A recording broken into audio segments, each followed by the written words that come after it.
So you knew about PayPal when you was 8 years old? Yeah, that was like when I got like really addicted to making money on the internet. So I started doing a bunch more things. My brain is like... Literally.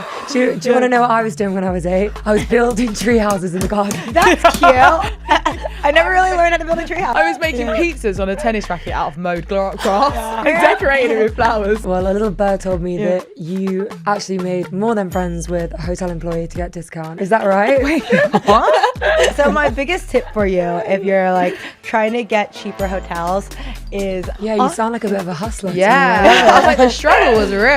honestly, I found it really fun because it was like, okay, how do I like figure out how to live for free, right? What's like been the best investment for you so far? Give our listeners like a few tips maybe if they were starting out. Where would they start?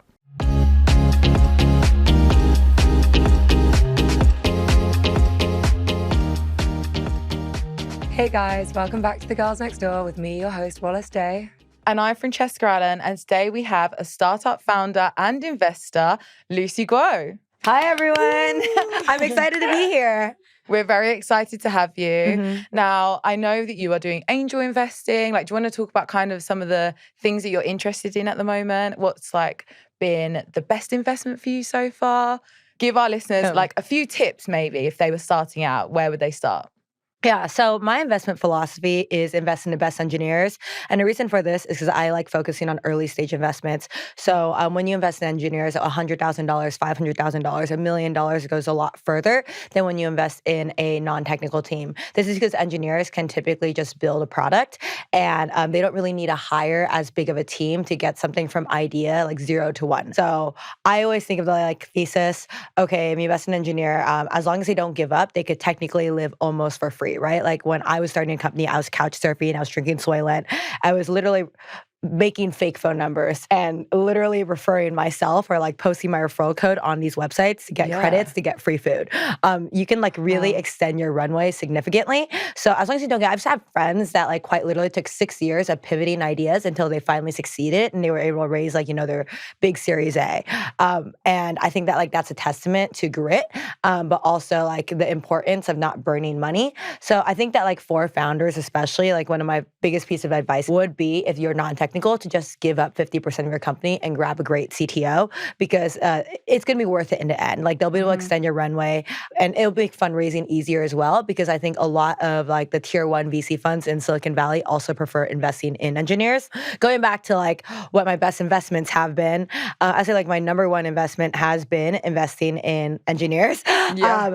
I invested in a fintech company called Ramp, did their seed round, and they're worth like tens of billions of dollars now, which is extremely exciting for me. And they were second-time founders. I loved the first product they had done, and they clearly had grit, right? Like they built a product, they sold it, and then they decided they wanted to start a new company right away, and essentially started this credit card company for businesses to help you save money because all credit cards run on points, which encourages people to spend money, but businesses want to save money, right? So by doing that reverse thinking, they've been able to really create a segment of the market that like no one has tackled and been able to really grab everyone. So I mean, I'm happy. We use Ramp. We have all our portfolio companies use Ramp. They're doing really well. Yeah, that's amazing. I picked up earlier and you said you was kind of like couch surfing and putting all these kind of like things together. Was that hard for you to be living like a lifestyle but like working so hard? But obviously you had a dream. Like how did you like navigating that? Yeah, you sound like a bit of a hustler. Yeah, I was like, the struggle was real. Honestly, I found it really fun because it was like, okay, how do I like figure out how to live for free, right? So even just like, posting these referral codes on coupon websites and being able to like get thousands of dollars really of free credit to get like free food, et cetera, it like kicked the adrenaline side of me and I love adrenaline. Yeah. So I was like, oh, this is like really cool. I think the most annoying thing was like during Couchsurfing, I was living out of suitcase, but I didn't really love moving place to place. But I also lived at hotels for 2 years, like, after. So I think I'm like, I was just used to it. And that's probably why I was like able to live out of a suitcase. Did you do that with the coupons, the hotels? Because I'm like, teach me. Teach me, please. Yeah, so my biggest tip for you, if you're like trying to get cheaper hotels, is befriend hotel employees. Okay. Because they can get you hotel perks. Okay, great tip. I have a question because I heard a little story. Well, a little bird told me that you actually made more than friends with a hotel employee to get discount. Is that right? Wait, what? Do spill. Yeah. You can't say. I can't say. You can't give me that tip then. Is that a tip that I don't want to take to the hotels with me? I think you would not want to be banned from hotels. Okay. Oh, okay. So you're banned from hotels. We don't want to ban the podcast either, guys. All right. Well, that's better than Couchsurfing, I guess. So Yeah. I have a question. What was it that prompted you to live like that? Was it your upbringing? Did you not have that much support at a young age when you left home, or what was it?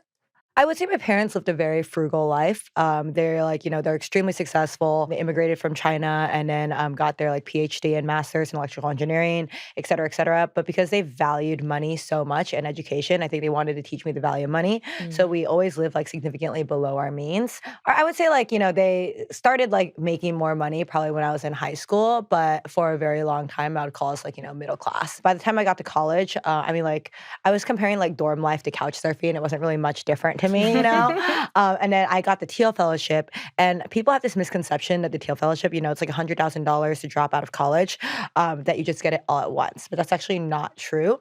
They give it monthly over 2 years, so that's almost no money per month, right? Yeah. So I had a lot for my savings from like all my internships. I had been doing some stock investing, but at the end of the day, it's like, okay, like I'm thinking about like what I can actually afford with Thiel Fellowship, and the answer was like pretty much nothing. And I wanted to spend all those dollars really on the company itself and not myself. So I just decided to be chill. But I've always been like very like, I lived in like hostels and stuff even after I made a few million. Wow. You lived in hostels after you made a few I would like million. stay in hostels over hotels because I was like, oh my God, it's like $10 a night versus like what, like $500 a night. Wow. You are very smart with your money then. This is obviously how you've managed to get where you are today. Unlike me and Wallis, we're like, give us the luxury. We're like, let's go get some Aperols with that. It's party time. Yeah, no, but that's honestly so inspiring. So with your parents, did they kind of get you into like computing and stuff? When did you kind of discover that that was something you was interested in? I would say they actually really did not. They were not happy that I was so into computers because, like, oh my God, like you just need to study. Like, for example, these abacus math competitions. Why aren't you getting first place? Why are you getting second place? Blah, blah, blah. Because they were just like, they were so focused on academics because academics gave them like really everything they had and didn't view like what I was doing as academics. But how I got into it was I was essentially like just not really allowed to have friends. And I really wanted a pet. Like I really, really wanted a pet. And I wasn't allowed to have a pet. So then I discovered a website called Neopets. And I was like, oh my God, I can have like an online pet. So I make a Neopets account and like there are certain online pets that are rarer than others. And I'm like, I need these online pets. Around the same time, like my parents, like I was like mowing lawns and like doing random businesses for money. And my parents were like taking away my cash. And I was like, I need to figure out a way to hide my cash. So I discovered PayPal. And then I go to Home Depot. I buy a Visa debit card. Sorry, how old were you at this point? I was in like second grade. So I was like 8 years old or something. So you're like 8? Yeah. Gosh. Yeah. What, So and you was like, obviously because you was into the computers, so you knew about PayPal when you was 8 years old. Yeah. I went to Home Depot. I like go buy a Visa debit card. I make a PayPal account. And then I start learning on like these online forums how to code bots. And I use these bots to essentially like cheat on Neopets. It would like auto adopt the rarest pets, auto like buy like morphine potions, etc. And then I would be able to sell these on online forums. So it's like 1 million Neopoints was going for $10, but a rare pet could go for like thousands of dollars. So I was just, brokering, and then like when I made money, I'd like, buy a nicer pet or something. And then I started deciding I started learning a bunch. That was like when I got like really addicted to making money on the internet. So I started doing a bunch more things. My brain is like Literally. Do you want to know what I was doing when I was 8? I was building tree houses in the garden. That's cute. I never really learned how to build a tree house. I've always wanted a tree house though. I was making pizzas on a tennis racket out of mowed grass. Yeah. See, my parents decorated with flowers. My mom would have wanted me to do that because I didn't learn to cook until like this year, basically. But I am a great chef now. No. I mean, when I was younger, I tried to earn a bit of money because I wanted to get stuff. Yeah. And I was like putting Swarovski crystals on my mate's trainers. But I was like 14 at this point. And that was the only time I kind of started thinking about like earning money. So that is amazing that you had that kind of a brain at that young of an age is actually blowing my mind. Yeah, I think there were just things I wanted that I couldn't have. Like, for example, I really like skateboarding. And then suddenly I was able to buy skateboards. I bought myself an iPhone with my money. I bought myself those like ripsticks, etc. So it was like physical items and digital items I really wanted. And like being able to like figure out how to make money on the internet allowed me to buy the things my parents wouldn't let me have. Yeah. Amazing. Wow. What made you choose to drop out of college? I know like sometimes that can be quite a hard decision, especially like you said, your family are very much into academics. So what kind of made you make that choice? Yeah, I think that like in life, I've always optimized for learning, and I felt like I wasn't learning what I wanted to in college. So during college, I was going to these coding competitions. They're called hackathons. Like tons of colleges host them, from like Hack MIT to like MHacks, etc. They're like 24 to 48-hour coding competitions, and I felt like I was learning a lot more there, where like I was learning how to build iOS apps, or I was actually learning like actual practical coding versus I think in college it's a lot more theoretical. So I was being thrown like math problems all the time. And when I got the opportunity to be able to drop out, I just did like some risk analysis. It's like, okay, cool. Like I think that like the network I'm going to build dropping out is going to be significantly better because like your network really is, your net worth is really your network, or your network is your net worth, whatever the saving is. And it didn't feel that risky. Like, yes, my parents would be mad, but I had already had full-time job offers by the time I got the Thiel fellowship. I figured I could always go back to college. I had like 1 semester left in CS and 1 semester left in HCI. So it just didn't really feel like that big of a risk for like the potential gains. Wow. Yeah. I feel like I'm just saying, wow, I'm absolutely, my mind is absolutely blown. You're so impressive. I know, I'm learning so much here. Me and Wallis usually talk about lip glosses and mascaras when we come on here. I mean, that's something I need to learn to do. I can't put on my own makeup. Every time I wear makeup, people are like when I take off my makeup, they're like, wow, you're so much prettier. What'd you do to your skin? And I'm like, not wear makeup? Oh, no. Yeah. Well, we can teach you all about that. And you can teach us about Neopets. Yeah. But yeah, That's we amazing. need some computing in our lives. I need coupons. I need hacking skills. I need to get involved in all of that. I can just about use my iPhone, but I'm ready to learn. I'm a good learner. Yeah, you're stepping into your tech girl era, Fran. ChatGPT will teach you everything. Yeah, amazing. But you say like that, but ChatGPT is very good. But essentially, if you don't know how to use it properly, it's actually very unhelpful. I think you actually have to be able to kind of use it. I think people get scared to use it because it's like they're taking over the world and blah, blah, blah. But I do think you have to have skills to use a platform like that. No, literally, there's like a new jobs that are coming out called prompt engineering, which is quite literally like how do we input the right prompt to get the right output out of AI? Because you really need to be like very specific with your prompts to get the best out of like ChatGPT, right? Yeah. So, yeah. I've actually been using ChatGPT for discount codes on clothing websites. Oh, that's amazing. I'm not gatekeeping here, guys, because Wait, tell us. I swear to God, it actually works. I just type in, please, can you give me all the valid active working discount codes for this website? And I take the website, put it in, send it, and then it gives me all the different alternatives, and I just go in and try them all. Wait, and it's up to date. They're accurate. Yeah, it's not all of them work, but the other day on PLT, I got 38% off my whole order. Damn, that's not Yeah, bad. because they're really good at scraping the internet, and you know they basically create this giant memory base. So they're like very up to date, I suppose, on all the coupon codes that work, and they'll be able to scrape and see, okay, like this one doesn't work. I'm surprised because like they have this new agent feature, so theoretically, like. Someone will build this where they're actually trying it for you to make sure that it works. There are Chrome extensions to do that too, though. So you should just download a Chrome extension. That actually exists already. Yeah. There's so many. Do it for me. I'm like, discount codes, talking my language. But no, that's been the favorite thing that I've actually been using ChatGPT for. I'm like, who's Google? I don't even know her anymore. I just use it for therapy, to be honest. And I would say I use it for therapy. That's a good way to use it. Apparently, they did a study on the younger generation, and the majority of people would now rather talk to ChatGPT than their friends. No. Oh, no. Apparently, yeah. We're already there. We're really losing the people near us. Well, thank God for this podcast, reason to gather us all together. Exactly. Lucy, I wanted to ask you a question about just being a woman in business generally. Like, how have you found it? Is it what you thought? Has it been challenging for you? Yeah, I would say in the very beginning when I first dropped out of college, it was pretty challenging because I think men are like subconsciously do look down on women, even if they don't want to. Like they might be like the most pro-woman, pro-activist guy and, doing all these initiatives to help women. But I really do think subconsciously, it's like if you take like 2 engineers out of MIT, I think that the male is more likely to get invested in. I think there's a certain point in a woman's career where their resume is just like undeniably like great, where you can't really argue their achievements. And after you hit that point, I actually think doing business as a woman is so much easier. Because like I said, a lot of men really want to invest in women. Like they have all these initiatives and but they still want to make money on their investments. So what ends up happening is that it is harder at first, but then like I remember once I like worked at Snap, that was kind of the like turning point for me. Is that Snapchat? Yes, at Snapchat. That was the turning point for me where like suddenly everyone wanted to invest in me because they're like, okay, cool. She's like won every single hackathon she's been to.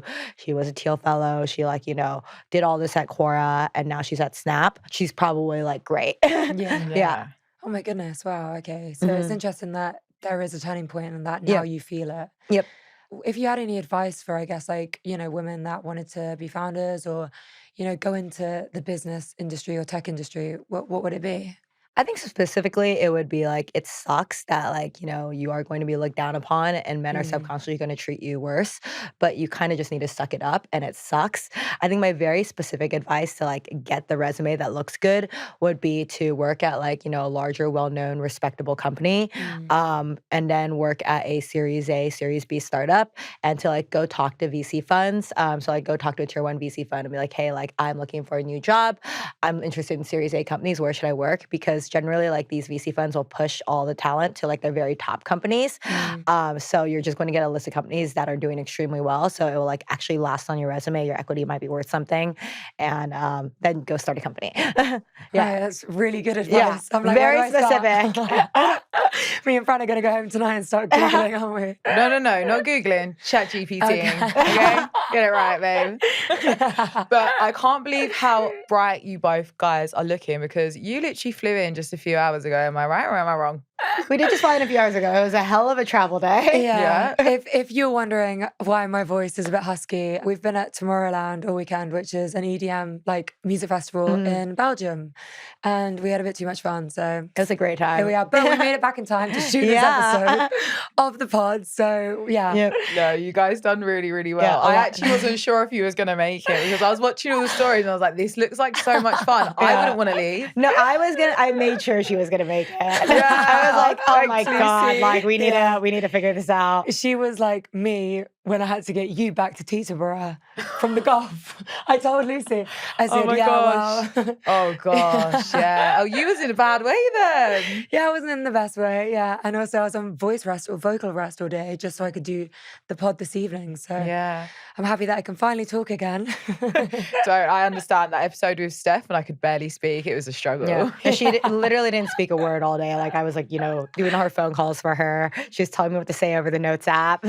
Professional, see? Yeah. Oh, no, I'm proud of you. Well done. Thank you. So how was Tomorrowland? Was it good? I mean, it was great. We got a lot of steps in. She's got like 2 weeks worth of steps in each day for her, not for me. I run like 7 to 10 miles a day. Yeah. Yeah, we had the best time. We were so worried that it would get cancelled because obviously the main stage caught fire. And what? Yeah. How? Have you not seen it online? Yeah, so we think it was like pyros. Honestly, I didn't think it would get canceled because so much money is getting poured into Tomorrowland. But I was like, okay, like where are the main stage artists going to go? But it ended up being a great time. They like built this little pop-up stage for weekend one. The DJs were great. Every other stage was, completely normal and they had a great sound system. I think it was like extremely new. It was our first time. So yeah, I had a great time. I think Tomorrowland's quite a new festival though anyway. Visually, it's one of the, like up there is one of the craziest ones visually that I've ever seen before. Especially for just it's supposed DJs. to be the #1 in the world. Yeah. Yeah. It felt like you were like Alice in Wonderland, or like living in like a world of fairies. Everything was so aesthetic, magical, wasn't it? Yeah, there were like literally breathing dragon stages, like 2 faces in a forest, et cetera, et cetera.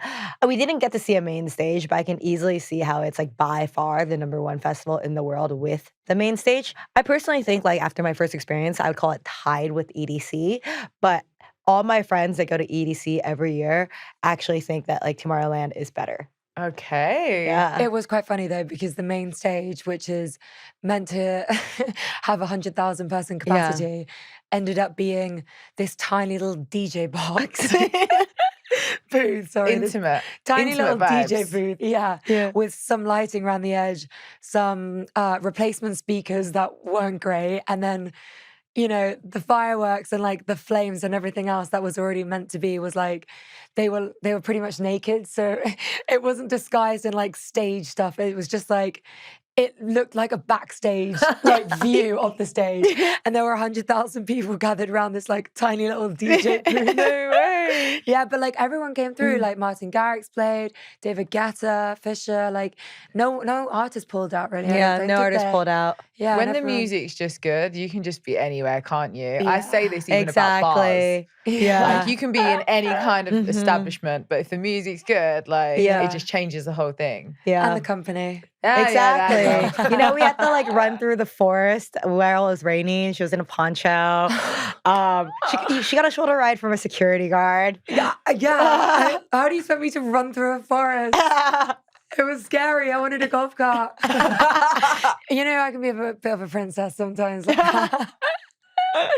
I'm just a girl. Well, next year I definitely will be joining you. But this weekend, I'm so sorry I couldn't make it, but I had to go to the polo. Oh, the polo, I had to go to the polo. I promised my best friend that I'd go. Well, other best friend. Yeah, wow. I'm right here.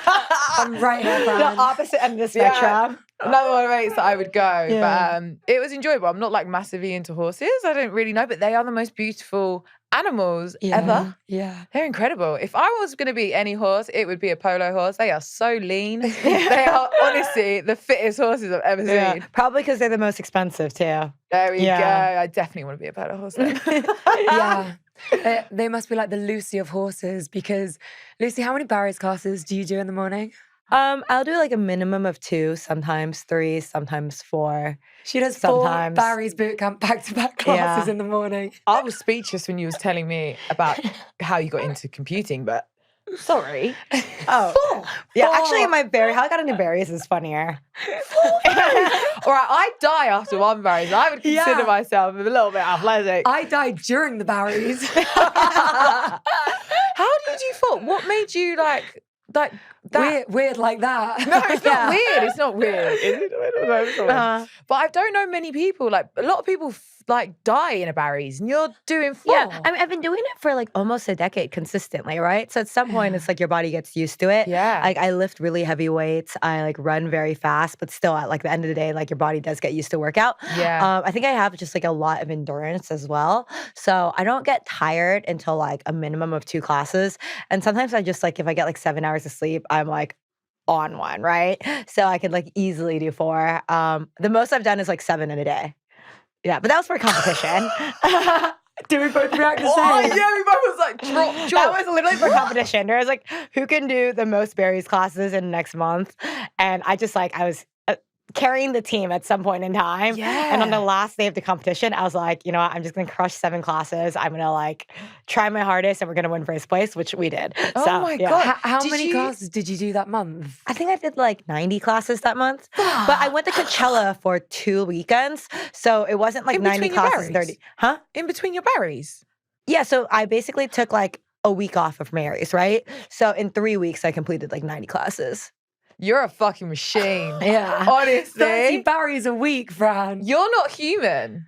A lot of people say like, oh, the berries owners joke that too. I'm trying to work out whether you've like AI teched yourself in some way. She's like Robocop or something. Well, I mean, and sometimes I used to have like an 8 sleep mattress. It's an AI mattress that will like optimize your sleep based off like the temperature of your bed and like Yeah. wake you up and I like have read your them. HRA. Yeah, exactly. And then, you know, I wore Whoop for a while, but then I stopped. A, because I lost it, but B, it like kind of made me depressed. Like I Yeah. purposefully not wear it because I'm like, okay, my HRV drops so much if I drink a glass of wine. Like Yeah. that's not fun to see. Yeah. Honestly, my fiance is obsessed with his Whoop. Yeah. He's just bought a new one.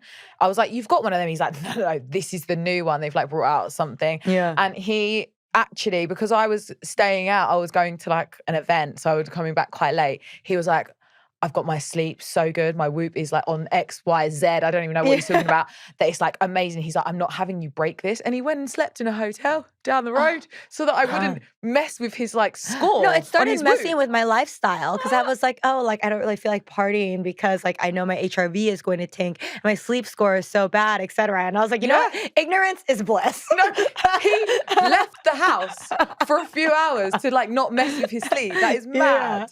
But yeah, no, he's totally obsessed. But I have seen the mattresses that shake you gently Yeah, awake. they vibrate. Yeah, that's pretty cool. Although I'd be like, what the fuck is this? So I don't know if I'd like it. I don't sleep with blinds. Like I like the I have a friends natural and light. family discount code if you want one. Oh, no, my friend's the amazing. founder, so Come through the coupons, Lucy. Yes. I have all of them. Right, so we need an 8 sleep mattress and a Whoop to stop us Yeah. from Yeah. partying. And maybe we should get them to sponsor you guys. Yeah, we literally Absolutely. should. I actually already have a Sleep 8 mattress and the bed and the bedside tables, but I'm happy to have another one. If you've been enjoying this episode so far, be sure to like, comment, and subscribe to us. And don't forget to put your notifications on so that you don't miss our next step. So, Lucy, I just want to know, because I'm assuming that you have 24 hours in a day like the rest of us. If you're spending 7 of them doing Paris classes and 8 hours sleeping, so that leaves you 9 hours left in the day. Are you superhuman? Help me understand. That was like once. I did 7 classes once. But no, I think that like I don't really like doom scroll TikTok. Okay. I don't watch TV or movies, but I will watch yours. Thank you. So like I think I just have a lot of time in a day because I'm averaging maybe like 5 hours of sleep a night. Okay. So like based off of that, I can just, I have time to work. I have time to like get dinner with friends. And then I had time for berries and sleep. That's Yeah, so good. so impressive. I get sucked in by the TV. Like I love having the TV on before I go to sleep. Yeah. The sound of chatter and just like watching something. I'm a huge like Netflix doc binger. I am. I'll stay up till 2 a.m. watching a documentary just to complete it. We just watched Shrek for the first time, for me. You watched Shrek for the first time? I know, it was cute. I predicted the plot line. I was like, oh, she's an ogre too, huh? That's what's going to happen. Did you get it right? No That's way. brilliant. Well, you've got 2, 3 more Shreks to go then. Yeah, I They did, guess like, so. 4 movies, didn't they? Absolutely. Oh, to watch Shrek again for the first time. Honestly, I love Donkey. It's my Such a favourite. classic. Yeah. Oh, Donkey was so cute. Yeah. That's amazing. Okay, so Lucy, where are you based right now? Are you in San Fran where all the tech stuff goes down, or? I'm in Los Angeles just because, like, I think for what I'm doing right now, it's the best place to be. But also, I really like LA significantly more than San Francisco. I would pick LA, New York, or Miami before San Francisco. Oh, No wow. way. Yeah. Really? How come? San Francisco is 7 by 7 miles, and there's like just not much to do. I think I get bored very quickly, and San Francisco for me is quite boring. Also, most of my friends are based in New York, like LA or Miami. So for me, I just don't have that many friends in SF anymore. Like everyone's moved out that I know. Yeah. Wow, that makes sense. So what's your plan? Do you have dreams? Do you have goals? Do you have a vision for, what you want to do with your life in the future? Yeah, I think for now, I'm focused on like doing my second startup. I obviously want to build another unicorn. And then in the future, I'm looking into nonprofits. But I always think that like a lot of people have this ego where they're like, okay, I'm going to start a nonprofit when they're actually better off donating their money to a nonprofit with like people who actually know how to run it. So I figure like step one is actually to like start working with nonprofits. So I've been like talking with a lot of boards and seeing like where I'd want to be and what makes sense. And then like once I get a lay of the landscape, decide like whether I actually want to start my own foundation or just, donate to some foundation I think is like well run. That sounds absolutely incredible. Yeah. So not only is she a boss, but she's also a humanitarian. And a Barry's babe. Yeah. Like it's just like the list goes on and on and on. You Yeah. are a unicorn yourself. Lucy. Yeah. Oh, you're so sweet. They actually used to call someone that knows how to do like engineering and design a unicorn. So I've been called a unicorn my whole life. Wow. Yeah, just because, I like design with like, the creative side of my brain, but I also coded. So Yeah. That's awesome. Yeah, that is awesome. I would love to hear the story. I was sort of listening to your chatter outside about the apartment that you got. Oh yeah. So like after I made my first few $1 million, I was like, okay, like how do I live as cheaply as possible and be able to just like, reinvest my money? And the solution was a bunch of my friends were like, we're trying to do the same thing essentially. Cause like we all, like had dropped out of college. So we all got the Thiel fellowship. We all kind of like started making millions around the same time. So we decided like Your vibe, your tribe, right? yeah, exactly. So we were like, okay, cool. Like we found a solution. So we found these like extremely cheap apartments in Las Vegas. They were like $70,000 each to buy. I think I actually got one of the more expensive ones because my friends bought it. It was like $50,000. And it was like 5 minutes from the airport. So we're like, okay, here's how we're going to hack life. We're all going to live in this complex. So we're like surrounded by smart people and we can all just hang out. So we could like, because they were all connected essentially. So we could just go to each other's apartments and hang out. And then there ended up being issues. Like everyone moved out because like the homeless people kept on like, breaking in and like squatting. No way. Long story short, like what we would do is we would literally book like cancelable flights from like Southwest, go to the airport, like eat at the Amex Lounge and then head back home. So it was like, free meals, lots of travel hacking. Wait, so you had to go through to security to get... but we weren't actually flying. So like there's nothing we're carrying. Oh, yeah, so you just fly through? Yeah. Oh my God. What, and then get a refund on the ticket? Yeah. Oh my God. How do you even think of this? I'm loving these. This is great. There were like other crazy things. Like the Amazon credit card before was giving like, I think 5% cash back or something, like some crazy cash back. And then we found this hack where we could like use the Amazon credit card, buy Amazon gift cards, resell Amazon gift cards for like almost full price and get that 5% cash back. Like you could make like $5,000 a month just doing this. And this is like obviously allowed, but they're just like loopholes. Yeah, they're loopholes. In their system. Yeah, I think they closed the loophole off, but it was a loophole. Yes. Yeah. Oh my God. And just a bunch of other things. And we were all just like traveling the world. It was a fun time. Yeah. Yeah, because we were like 5 minutes from the airport. It's like one of the, like it goes everywhere. Yeah, amazing. And in Vegas as well. I haven't been Vegas yet, but I'm dying to go. You haven't been to Vegas? No. Wow. We're trying to get for your birthday, aren't we, Fran? Yeah, I'm going to be 30. I'd offer 30, my 30, apartment, but I think there's a giant hole in it now. And we think someone's living there because the utility bills just like soared up. Oh, no. So I only found this out because my parents were like, hey, like we're in your apartment. They even tell me they were visiting. And they're like, and there's a giant hole in the roof. And like, I haven't been back to this apartment in like 5, 6, 7 years. So I was like, oh, there's a giant hole in the roof. And then at first we thought it was an animal and that like, broke in somehow. But then the utility bills were, like running. So I think there's like a squatter inside. No, living their best life, living rent free. I'm like, what's yeah. I wish I could tell you. Does anyone need free accommodation in Vegas? We'll drop the address below. I've never been, so I'm happy to go and never leave. What was your favorite part about living in Vegas? Honestly, I think just the distance to the airport, like it being like 5 minutes away, just made it really convenient to fly everywhere. Like that was kind of where I started traveling around the world. Like I was kind of crazy. Like I would literally take like, an 18-hour flight, stay in like Korea, Singapore, whatever for 2 days and fly back. Wow. Yeah. And for me, again, it was like, okay, cool. Like, it was a comfy flight. I eat food, I land, I rave, and I come back. Where the hell do you get all your energy from? Where are you getting all She's this like energy? a Duracell bunny. I know. I would die if I had gone 2 days in Korea, had a full-on rave, and then come back. I'd be like, I need 3 to a week. I need to detox. I need to check myself in to a biohacking hotel just to like refresh and regroup. I think I've always just had a lot of energy, and I would say like that's probably like my life superpower. And I think my parents might actually too. So my parents, I remember like they would go to sleep at like 1, 2 a.m. and wake up at 6 a.m. every day. So I really do think that like genetically our family just might have that gene where you don't need much sleep. So yeah. Your family have super genes. Yeah. Thanks, Mom and Dad. I know. Because honestly, it catches up with me.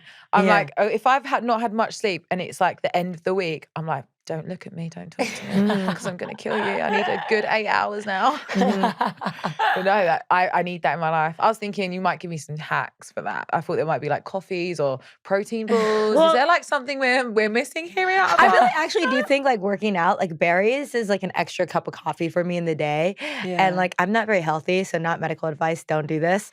But I do start my day with like 1 to 2 Celsiuses. Like I'll literally like, I wake up, chug my Celsius and go to berries. So that's not like, the healthiest thing for you. Yeah. But I can handle a lot of caffeine. So fuel up on the caffeine. Yeah. Yeah.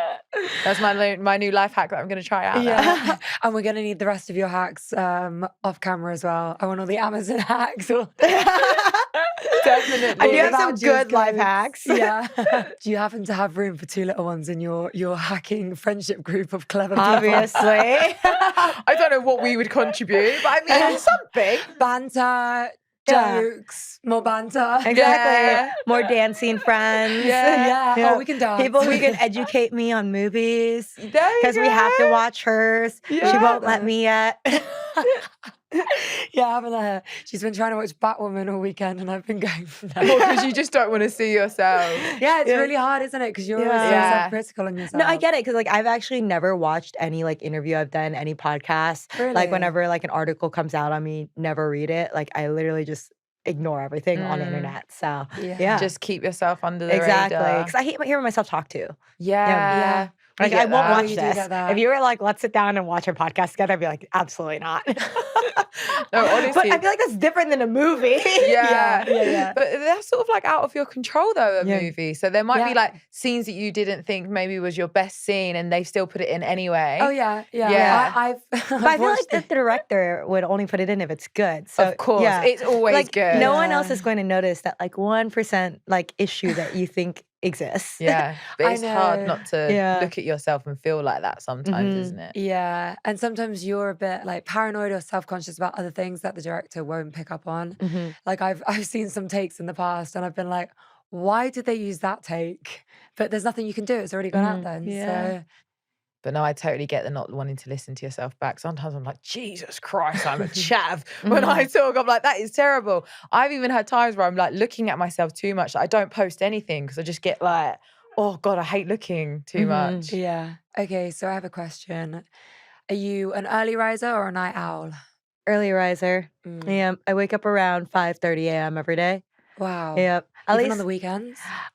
less so on the weekends. I would say I'm generally my body will naturally wake up around 8 a.m. or 9 a.m. I have a late night. So for Tomorrowland, I think that I slept at 5 a.m. and then ended up waking at 8:30 a.m. And I was like, oh man. Because your natural body clock's just telling you that it's the morning. I think so, yeah.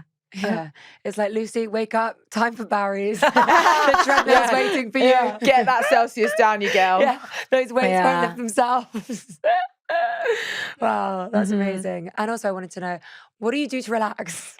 So people ask me this a lot. I don't really relax. My thing is I've never really sat still, right? I always need to be doing something. The only time I'm really sitting still is if I'm on my laptop working. Yeah. Hence why I don't watch TV shows and movies. I'll quite literally only do that on dates or something. Right. Yeah. Oh my Because your God. brain's just always so active and Yeah. keeps going and you need to just keep doing Yeah. something. Yeah. Yep. I hear that. If I don't have any plans on a Sunday afternoon, that's why I'll do 7 berries, right? Because I'm well, I have nothing better to do than work out. Yeah. I don't want to be sitting at home. I'll literally go and find something to do. I'll track my friends on Find My Friends and ping every single person until someone hangs out with me. Yeah. Oh my Do you know God. what? My fiance is like that. Yeah. He cannot sit down. He can't sit down. Even when he's on the phone, he's pacing up and down, Yeah. doing something, and he can't just stay in the house for a day. If someone you just want to chill day and eat food and order in or whatever, he just will not do that. He's absolutely not. Yeah, I can't even spa alone. I have to spa with someone else. Yeah. Wow. God, you two would get along great. You need to meet Ed. He'd be your buddy in the UK. Yeah, great. Just do everything with. Love I it. don't know if you could keep up with 7 berries though. Here we go. Don't know if anyone could. All right, so your hobbies and your downtime are to just keep going, and you never really stop. That's your hack, and lots of caffeine. Lots of caffeine, yes. Wow. All right, Lucy, and I have one more question for you. Mm-hmm.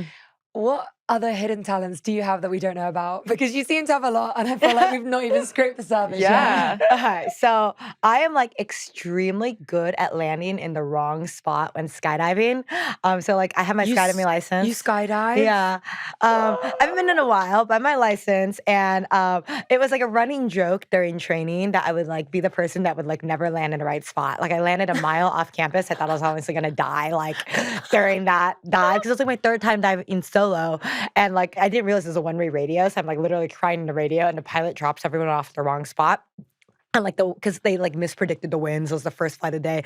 I see like 7 people like break their bones. And then I'm like just in the sky, like I'm flying slower than everyone because I have a bigger parachute because I'm training. I'm just like, guys, like what's going on? And ever since then, like, I would land in a cow field and like other places, just like so far off from where I'm supposed to land. It's like a hidden talent. How did you eat? Wait. As for how I got like, my license, like my last like 5 dives, I like managed to. I guess my last time I technically didn't land at the right spot. So like I saw this like X mark and I was like, I'm gonna land there. That's the right spot. But it ended up being that like that was for like the professional skydivers. And I was supposed to land in a different spot. So then I almost knocked someone out while landing because I was so focused on landing on the X, I didn't notice other divers in the sky, which is like honestly should have failed me, but they passed me. Lucy, you are crazy. What, so you just go and jump out of the planes all the time? Could you like take me or like Wallis? No, like, I need like several hundred more jumps to do that. okay. Yeah. How many jumps have you done? I've only done like 30. Only 30, yeah. Just 30. Yeah. That's all. Oh my God. That's me doing one a year every year of my life. No, thank you. From birth. Just dropping Wallis out of the plane. Oh my God, that is crazy. What, you see 7 people's bones break? I mean, I was just seeing people crash into like trees and stuff. And you still wanted to jump out of an airplane after seeing that? Yes. Okay. I was actually really upset that day because they didn't let me dive the rest of the day because of like everything that happened. They're like, oh, like you need your license, like a B license or higher to dive that day because of like the winds and stuff. And I was just like, guys, like, no, you're gonna let me dive today, but they didn't. Incredible. And you just thought, fuck it, I'm going. Yeah. Wow, Lucy, you are honestly inspiring. Not only with like everything you've achieved academically and work-wise, business-wise, but just life in general as well. Everything you've said, I'm booking at Barry's in the morning. I'm Well, we should do it ordering together myself. tomorrow. Yes. Why don't we all Barry's Why don't we all tomorrow Barry's morning? tomorrow? I'm like, are we jumping out of the plane tomorrow? Tomorrow's as well? Tuesday, so it's Legs Day, which is my favorite day. She Okay. knows Yeah. the schedule off by heart. Exactly. Lucy, I have a question. Is there Yes. anything that you fear in life? Horror movies. I'm scared of like ghosts and stuff. All that. You're scared of horror movies. I can't watch a horror movie. Joe, I hear you on that one. They're awful. Yeah. I don't like being made to jump. That's so Yeah. annoying. No, so I watched The Ring when I was in high school, and then afterwards I had to pay my little brother to sleep with me. No, don't Yeah. even. We was talking about her, wasn't we, on another one of our episodes? It scared us as well. Yeah, no, Wallis it's couldn't sit on a terrible. toilet for like months. Yeah. So I like Alright. quite literally just won't touch horror movies anymore. Yeah. Wow. All right. Well, maybe I just need to do horror movies from now on then. Okay. Oh my gosh. Lucy, you are one of the most incredible, inspiring, and fun people I've ever met in my life. Oh, thank you. Thank you so Yeah. much for coming on the show and Thanks for being having me. our neighbor this week. Yeah, it was a great one-day stop in London.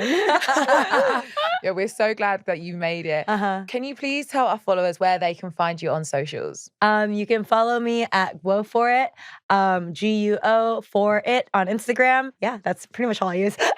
Go for it. Yeah, I love They're like that. go for it, Guo for it. We love Yeah, it. that is cool. Well, you heard it here first, guys. Go follow Lucy at Go For It. And we've been your hosts. We are the Girls Next Door Show on all social platforms. Be sure to check us out. I'm Francesca Allen. And I'm Wallis Day. And I'm Lucy. Thank you, Lucy. Yeah, it's been great. I think the average IQ of the neighborhood just went up, don't you, Fran? 100%. I know mine just bloody did. I needed it.